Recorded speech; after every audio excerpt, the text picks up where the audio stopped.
안녕하십니까. 이번 시간에는 제가 쓴 카르마에서의 해방이라는 글을 소개시켜 드리겠습니다. 죄 짓고 도망가는 손오공의 카르마가 그냥 사라지는 것이 아니라 부처님 손바닥 안이라는 사실은 겪어봐야 하는 것입니까? 그래야만 하는 것입니까? 이렇게 한번 써보았습니다. 우리가 손오공이라고 하면 서용이라는 작품에 등장하는 인물이죠.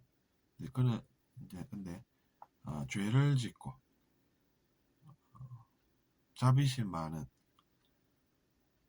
삼정법사라는 그런 분과 그 다음에 관세음보살이라고 하는 그 당시에 그 지역에서 많이들 존경하는 그런 분이 등장하는 작품이고, 거기서 이제 손오공이 죄를 짓고 도망가는 그런 모습은 우리가 손오공의 카르마라는 그런 사실을 알 수가 있습니다. 근데 이제 죄 짓고 도망가면 될 줄 알아도 그 카르마라는 것이 그렇지가 않다는 이야기죠. 여러분 어떻게 생각하실지 모르겠지만 카르마를 느껴볼 수가 있는 것이 영적 체험입니다. 누군가를 공격했다고 그가 도망가고 숨기고 속이면은 그런 것이 없던 일로 되는 것이 아니라 그 카르마가 바로 자기 자신에게 붙어서 따라다닌다는 것을 알 수 있다는 이야기입니다. 그렇기 때문에 이제 그냥 죄짓고 도망가면 될 줄 아는 것이 손오공이지만, 그렇다고 그 카르마가 그냥 사라지는 것이 아니라 부처님 손바닥 안이라는 사실입니다.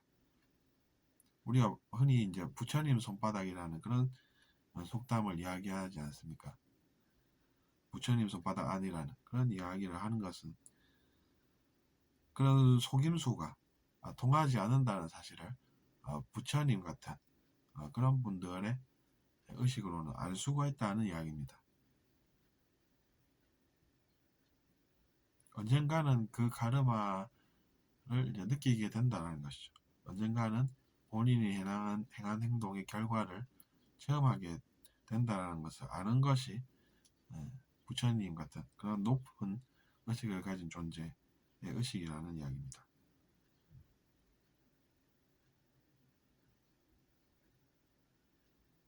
물론 처음에는 이겼다고 좋아하겠죠, 손오공이.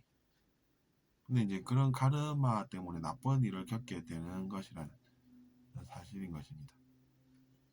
그렇게 보면 어떻게 보면 이제 이기는 것이라는 것은 존재하지 않는 것이다, 이렇게 깨달을 수도 있다는 이야기가 됩니다. 여러분도 그런 것을 한번 잘 알아보십시오.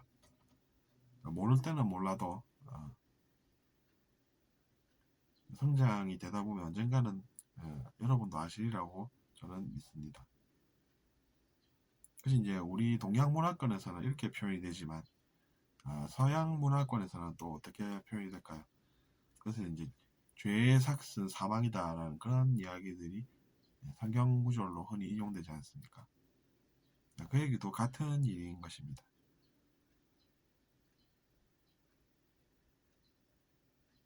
그런 사람들의 특징은 성공했다고 한때는 좋아한다는 것이죠. 근데 이제 그런 것이 좋기만 한 것이 아니라 나쁜 체험도 하게 된다는 것입니다. 그래서 이제 결론이 허무하게 끝난다는 이야기죠. 그러면 그런 것을 우리가 추구해야 할 것으로 생각하는 것이 옳겠습니까? 그렇지가 않다는 이야기입니다.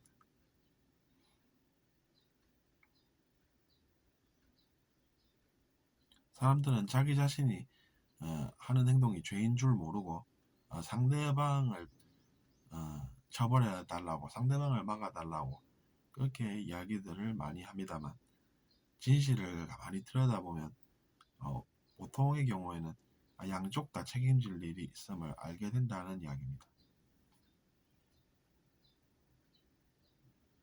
그래서 이제 우리가 인간성 회복이라는 것이 중요하다는 이야기죠.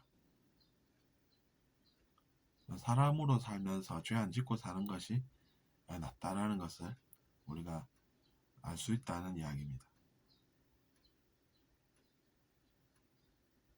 그런 것이 우리에게 의미가 있는 그런 체험들이 됩니다. 새로운 것을 느끼게 하지 않습니까? 그래서 제가 이번에는 가르마의 해방이라고 하는 제 짧은 거를 소개시켜 드렸습니다. 들어주셔서 감사하고 잘 들으셨다면 구독 부탁드리겠습니다. 안녕히 계십시오.